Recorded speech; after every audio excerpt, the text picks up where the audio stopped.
Alright guys, it's about 10:44. We have a great experience of watching the with my parents. So anyways, we are continuing reading the 65 story treehouse, and we have to chapter 11. The future's future. We swirl and swirl and swirl some more until we finally stop swirling. We got some good news, and some bad news, says Terry. Looking at the bin. The bad news is we are 650 million years in the future. The good news is we are at the beach. I look around at a weird beach. The sea is black. The sky is red. Oh yeah, we're surrounded by giant crabs. Weather, red with a chance of crabs. Oh my goodness. I can't understand why there are giant crabs everywhere. I say the inspector. I'm sure I left the giant crab elimination button on the back of the safety central headquarters. Says Terry. I think I might have turned it off again. Maybe when you were looking at it. I couldn't help it. I just wanted to see a giant crab. Idiot, switch giant crab buttons off. Sorry. You idiot, Terry. I say. Thanks for the future. Earth is now overrun with giant crabs. Yeah, I know, says Terry. And I'm sorry, but look, uh, sorry, but it looks on the bright side. Giant crabs are pretty cool. Yeah, you're right. I say they are extremely cool, very, very dangerous. Giant crabs overrun future Earth. My goodness. And now there are giant crabs everywhere. Okay, see.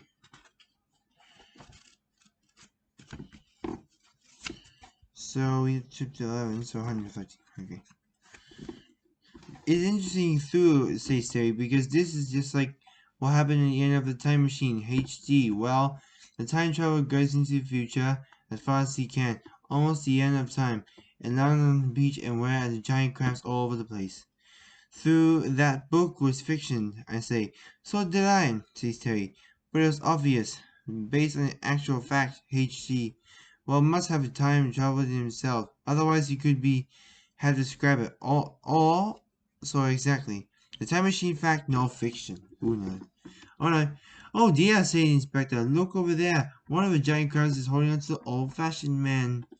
The old-fashioned man was waving him around in its giant crab claw. Good man, put me down. Boing. Giant crab claw pinch danger extreme. This is getting very extreme every page. That's not ordinary fashion, old man, says Terry. That's HG. Well, I recognize him for this author. Fellow for the back of a cover book. The HG were featuring balloons, heads, neck, pen, cups, cat, there's table, the page of a time machine. HG swells cat exclusive pick. Wow.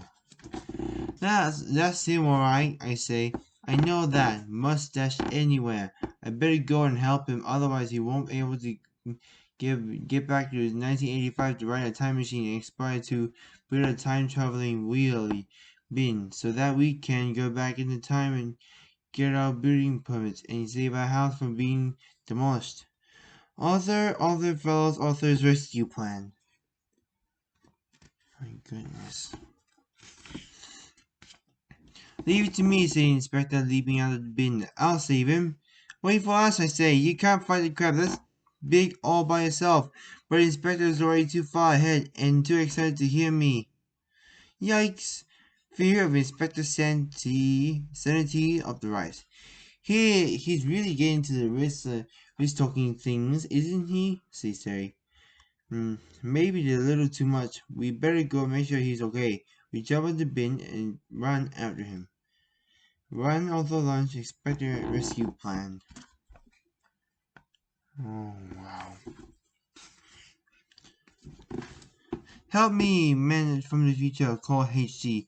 Well, as the inspector ran towards him, I caught him a giant crab's claw. Don't worry, Mr. Wells, said the inspector. I'll save you. How do you know my name? Said H.G. Wells. I'll explain later, said the inspector. First, we need to catch this crab Some good old-fashioned manners. Crab conduct quizzes.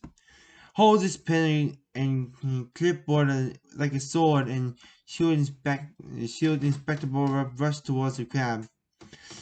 But the crab snatched the inspector up in the other claw and waved him around like the air beside H.G. Wells. Giant crab claims record second victim. Now the inspector is a new victim. Oh dear, they say, that's not working very well. Maybe I should try my balloon. He gets out of his pocket. Hang on, I say. Snake charming is one thing. I never heard of crab charming, especially not giant crab charming. Let's see. I'm not going to charm it, says Terry. Crabs hate the sound of switching balloons. Everybody knows that. I didn't even know crabs had ears, I say. Well, technically they don't, explains Terry. But they can feel sounds and they don't like the feel of switching balloons. Switching balloons make crab crabby. Terry blows the balloon out, pinches the neck, and releases air in a high-pitched switch directly at the crab. Screech! Now Terry is just trying to charm the crab. They don't like it. We nearly there, so let's see. Yep. The crab antenna will start whipping around wildly and it sort of shakes and sways from side to side. Hey, keep these switches until the crab fleeing HC and inspector to the ground and started away. Crazed crab flees scrambled. Phew, that was a close shave, say HC, while standing up to brush stand off his tweed suit. Closer than some of others, says Terry. Look at the inspector, he being cut clean in half by a giant crab claw. Bisect the inspector now in two sections. Oh my goodness. No, I say. What are you going to do?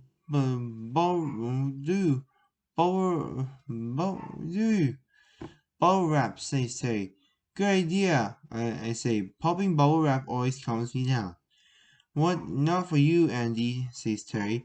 For the inspector. We can use it for join him back again. Quickly, get his legs and hold him in place. Oh, bubble wrap is to be bubble wrapped. Oh, his legs already been detached. Terry puts on the inspector on a bubble wrap. And wraps. Bubble wrap begins. Oh my goodness, start to wrap it. Finally, Inspector has a good ass new. Bubble wrap is make no bubble get some bubble wraps. He leaps on his feet and yells, "That was awesome! Do you see me? I fought the giant crab. I wasn't even scared. Look at this selfie. I took it if you don't believe me." Oh my goodness. Oh my god, that was so crazy. And bubble wrap. Bubble wrapped. It was indeed very brave, say H.G. Wells. If not, perhaps it might fall handy. I am, however, forever a David man from the future, and you two are the magical transparent wraps. Do you live here with a crescent? Safety Inspector Selfie exclusive pictures. That was a big relief. Oh no, we from the past too, says Terry. Only not quite as far as you. Not your time traveler. Your time traveler? He says. Yes, says Terry. And that's our time machine over there. It needs to be a really bin. I was inspired to cover into the time machine after reading your book. Which book are you talking about? Says H.C. Well, the time machine, of course, says Terry. Illustrated and inspired by authors. The time machine, repeat. H.G. Well, slowly, but I'm not written any such books. Not yet, I say. But you will. Yes, I believe I will, he say. That sounds like an excellent idea. I write about my time of traveling adventure. That's what we do, says Terry. We mostly write about stuff that actually happened to us. Yeah, I say. Why make stuff up? When real life's so interesting? Author inspired by himself. Ooh. No, they just talking about some stuff. You're a writer too? Says H.C. Well. Yes, says Terry. I'm Terry and this is Andy. He does the words and I do the pictures. And I expect building inspector, but I expect building, say inspector. Inspector Barber, at your service. It's an honor to meet you. Well, I'm honored to meet you as well. You all as well. Say H.G. Wells. How can I repay you saving me from a monstrous crab-like creature? How can I help? Say H.G. Wells. Sorry, more breath. Could you help us repair our time machine? Say. Possibly, say HG. Well, what exactly seems to be your problem? Our chronometer is stuck in the number 6 and 5, says Stay. Only the 0 are moving. Well, HG well smiles and nods. And yes, that's what happened many times. Chronometers can be temperamental. Let me have a look at it. Correct to the chronometer, says Terry. That's the tree update stuff. Here's a problem, says he. Well, this is a bit of a popcorn. It's stuck. A bit of popcorn is it's stuck in the permanent memory. I reset the chronometer, but it's a little damaged. I'm afraid it's only get you back into the time which you started your journey. Thank HG, says Terry. Thanks, I say. We can't get to our building permit, but at least we can get back to our time. Welcome to the page. Oh, Parabolic Mambulator. That was a really long name. I understand, says HG, well as eager to return my time as you are to yours. As you know, I am a noble writer as usual. The deadline is looming, and you with permission, I did likely including you in my story. Describe your hero act. You stupid human, that's what the crap says. That might be a problem, I say. Our contact will be our publisher. Mr. Big Nose doesn't allow us to appear in anyone's book. Copyright characters confined by contact. Yes. I see. Okay, I want to see. Yeah, we know that. I see the publisher not more reasonable and your time than mine, says he, nodding. I guess something never changed, said Resume. I would be mentioning you in my narrative. Does your publisher also have a big nose? Says Terry. As a matter of fact, it is rather large, says HC. I had a picture of him here. See? Yikes, says Terry. Publisher Big terrifies Aunt Terry. Oh my goodness! Look, I'm not sure where is it, but that's Mr. Big Nose. That's even the worst one. Well, it's all well that the end. It ends well. HG says she. It's been a pleasure, gentlemen. Goodbye and good time traveling. We wave goodbye, HG, and well time machine disappear into the past. I wish we could take one of the giant crabs back with us, says Terry. Nice idea, I say, but they are quite dangerous, and besides, there's no way we could fit one in the bin. Wheels, new pals, farewell, Wells. Oh, man. And that's a pit, says Terry. I'd love to see who would win the fight between Giant Crab and the Trunkinator. Yeah, me too, says Inspector. That would really be something to see. We climb into our time machine. Hold on tight, says Terry. We go back to our present. Book news. You have just reached page 312. We nearly finished the page. We only got 2 more chapters. And also make sure to subscribe. If we hit 25 subscribers for the next 12 days in this video, we're gonna do an epic video. So also make sure comment below what is the question about animals. So I forgot to put in the description. I'm gonna put in the description right now. So make sure to subscribe and stay tuned for chapter 12. I'm Aaron Chung. Be brave, stay wild. We'll see you on the next adventure.